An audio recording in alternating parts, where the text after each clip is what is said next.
বসে শুনুন নারী নরে সারা রাত্র ভরে আমি করি পঠন। বেদ বেদান্ত গীতা ভাগবত চৈতন্য চরিতামৃত বসে শুনুন সুধী শত এইগুলো করি অধ্যয়ন। এইগুলো পড়ার পরে বসে শুনুন নারী নরে আমি যেন গেছি গর্তে পড়িয়ে কিছু কিছু জায়গায় বুঝতে পারি নাই কখন।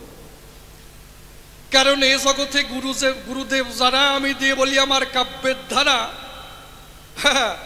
তারাই কিন্তু সবকিছু জানে মহাশয়, তারাই জানে, তাই নয়? কিন্তু শিষ্যরা কয়জন জানে? আমি তো অজ্ঞানন্ধ হয়ে ভুবনে, আমার মধ্যে তো সেই ভক্তি সেই ভাব হয় নাই জাগরণ। তাই যত পড়ি রে ভাই তাতে আমার বোঝার কোনো শক্তি নাই। যেটুক অধ্যয়ন করি রে ভাই তার মধ্যে আমি কিছু কিছু জায়গায় বুঝতে পারি নাই। কারণ কোথায় কোথায় আমি বুঝতে পারি নাই, খুলে বলি সভ্য সবার ঠাই, সেই কথাগুলি আজ আমি তুলে ধরতে চাই গুরুদেবের সদন। কি দেখুন, বেদে কি বলেছে? বেদে বলছে স্রষ্টাই শ্রেষ্ঠ। বেদে বলেছে স্রষ্টাই শ্রেষ্ঠ। বেদের সার উপনিষদ, উপনিষদের সার গীতা। আমি বলি সবার হেতা। যখন দেখি ওই গীতার পাতা তখন দেখি রে ভাই আমার শ্রীকৃষ্ণের উপরে ত্রিজগতে আর কেহ নাই, নাই, নাই। প্রমাণ নিয়ে যান। অর্জুন যখন বিশ্বরূপ দেখতে চেয়েছে তখন ভগবান শ্রীকৃষ্ণ কি বলছে? না তুমাং সক্কশে দ্রষ্টু মনে নৈব সচক্ষুষা দিব্যং দদামি তে চক্ষুস্পর্শ মে যোগমৈশ্বরম। হে অর্জুন, তুমি তোমার সামান্য চক্ষুর দ্বারা আমাকে দর্শন করিতে পাইবে না। আমি তোমাকে দিব্য চক্ষু প্রদান করছি, যদ দ্বারায় তুমি আমার জগৌষর্য রূপ দেখো। তখন অর্জুন কি দেখছে? কিরীটিনাং গদিনাং চক্রিনাঞ্চ দুরনিরীক্ষাং সমন্তাদ দীপ্ত নলাগ্দুতিম প্রমম। তুমি কিরীটি গদা চক্রধারী তেজ রাশি স্বরূপ, যেদিকে তাকাই তুমি তেজে অগ্নি সূর্যের সমান, তোমাকে দেখা বা মাপা যায় না।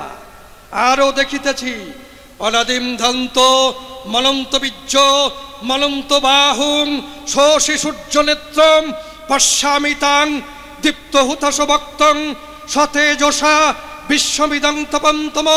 তুমি অনন্ত বীর্যশালী, অনন্ত বাহুধারী, চন্দ্র সূর্য তোমার চক্ষুদ্দয়, তোমার মুখ দীপ্ত অগ্নির ন্যায়, তুমি নিজের তেজে জগৎকে তাপিত করিতেছ। ভগবান কি বললেন? অহমাত্মা গুড়াকেশ সর্বভূতাশয় স্থিত অহমাদিশ্চ মধ্যঞ্চ ভূতানামন্ত এবচ। হে অর্জুন, আমি সর্বভূতের অবস্থিত আত্মা, আমি তাহাদিগের আদি মধ্য অন্ত। চেতুর সর্বাণী কর্মাণি মই সংস্য মৎপরা অনন্যৈব যোগেং মাং ধ্যানতুপাসতে তেষাং মহং মৃত্যু সংসারাৎ ভবামি ন চিরৎপঠ্য মজ্জাবেশিত চেতসম। যে আমার ভজন করে আমি তাহাকে মৃত্যুরূপ সাগর হইতে ত্রাণ করিয়ে থাকি। এই যে হচ্ছে গীতার কথা, বসে শুনুন বিজ্ঞ শ্রোতা। তাহলে গীতাকে যদি আমরা মানি তাহলে আমার ভগবান শ্রীকৃষ্ণ একমাত্র শ্রেষ্ঠ, তাহার উপরে কেহ নাই, নাই, নাই। পরিষ্কার সিদ্ধান্ত রে ভাই। কি এইবার যখন ভাগবতের মধ্যে যাই তখন কি পাই? ঈশ্বর পরম কৃষ্ণ সচ্চিদানন্দ বিগ্রহ অনাদিরাদি গোবিন্দ সর্বকারণের কারণম। তিনি সর্বকারণের কারণ, আমি বলি সবার সদন। এই জন্য শ্রেষ্ঠ তিনি ভুবন, তার উপরে কেহ নাই। যদি গীতার মানি রে মানি, বাণী আমরা মানি সবাই, কি গেল? কিন্তু সর্বশাস্ত্র গ্রন্থ মতে আমি বলি সভাতে আমরা এই সিদ্ধান্ত পাই আমার শ্রীকৃষ্ণর উপরে কেহ নাই।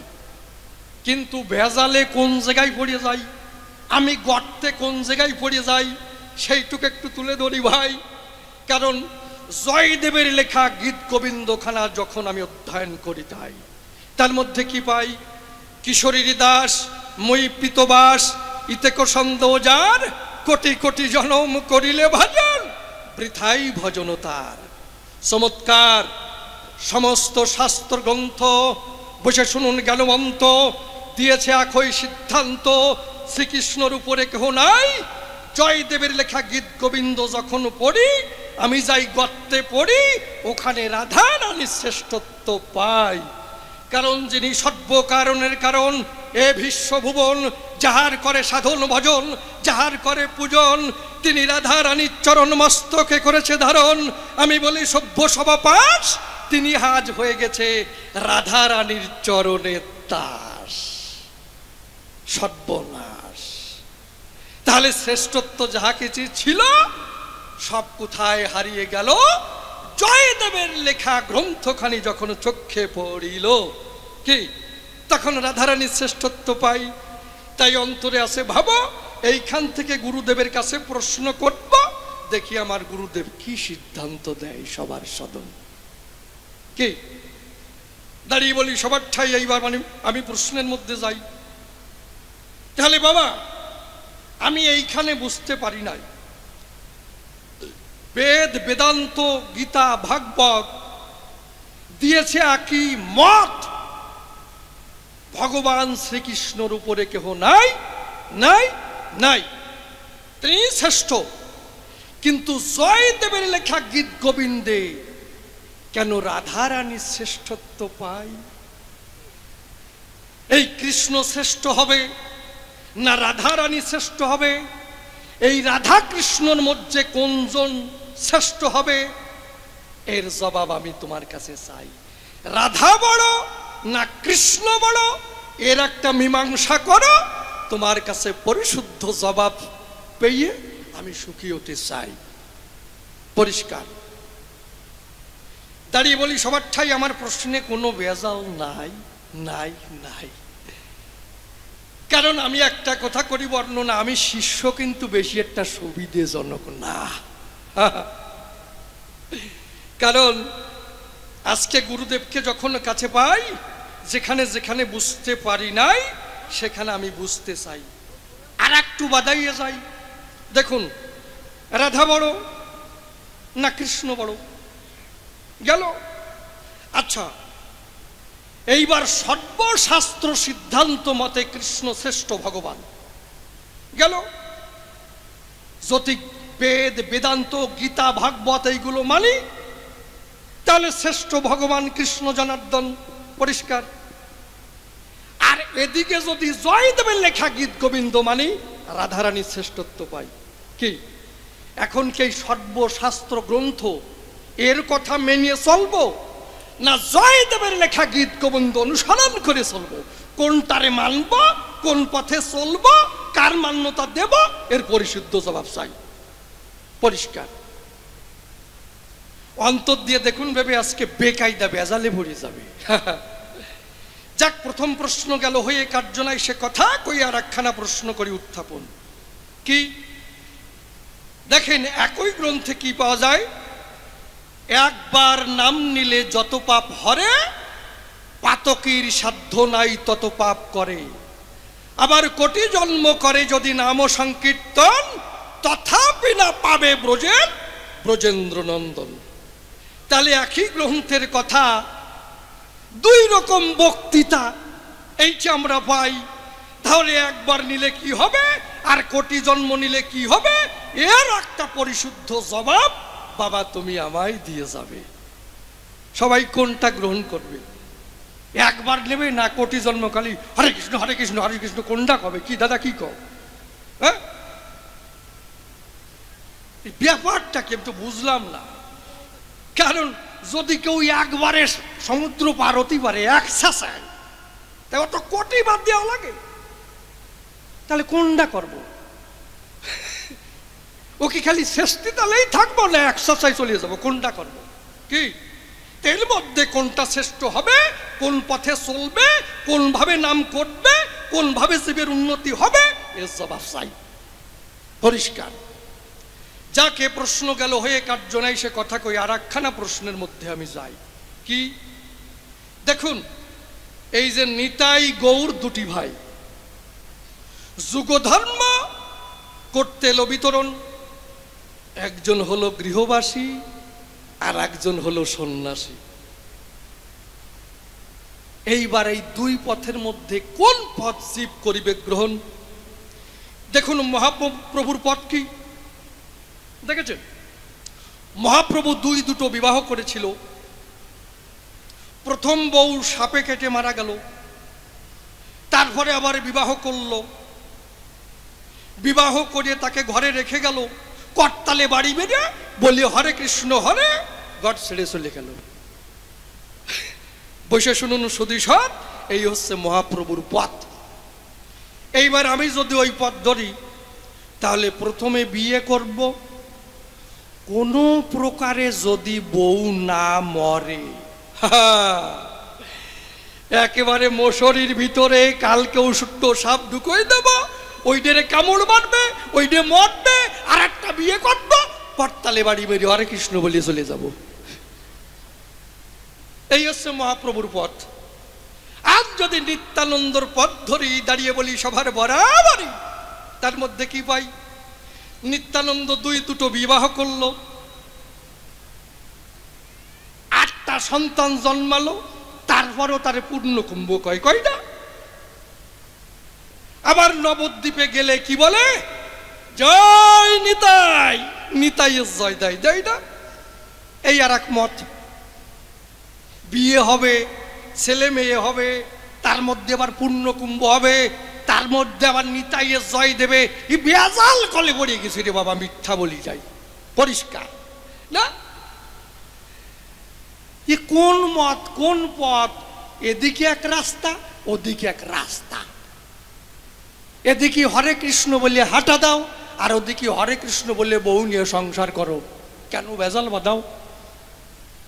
এই যে দুটো পথ পাওয়া যায়, এই দুই পথের মধ্যে দাঁড়িয়ে বলো সভা সান্নিধ্যে, কোন পথে সহজ পদ্ধতিতে তাকে পাওয়া যায়?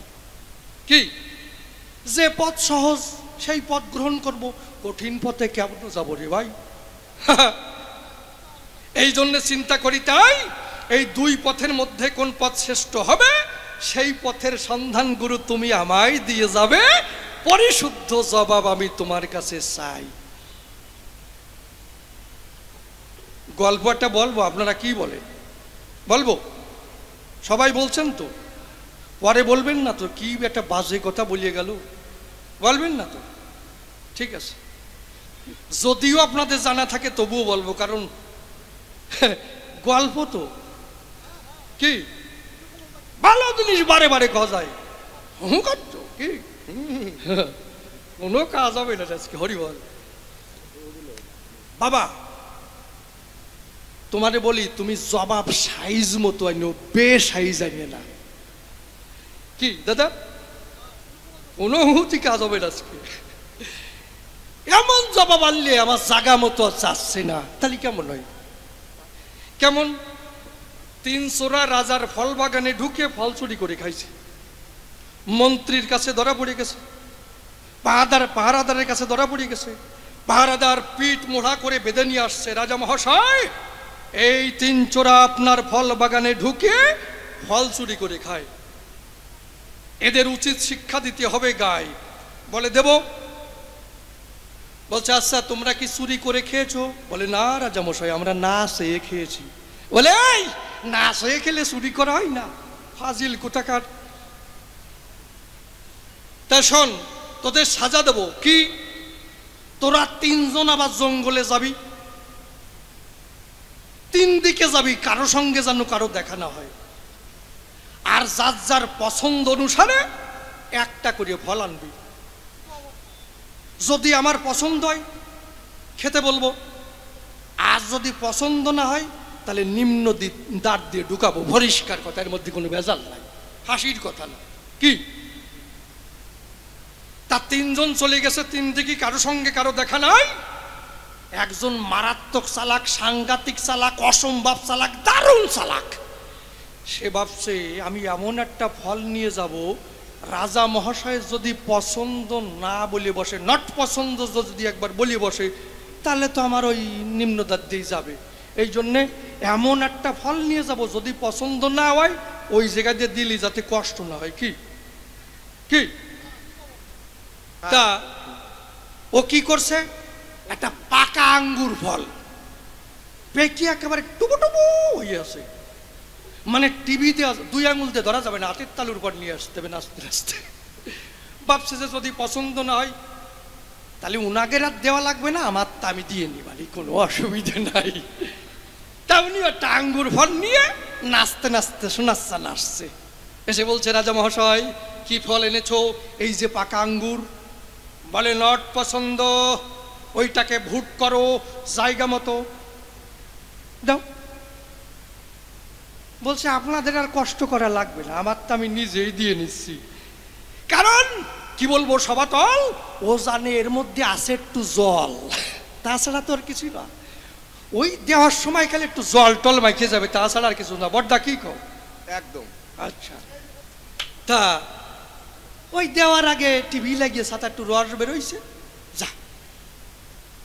এর পরের জন কি করেছে,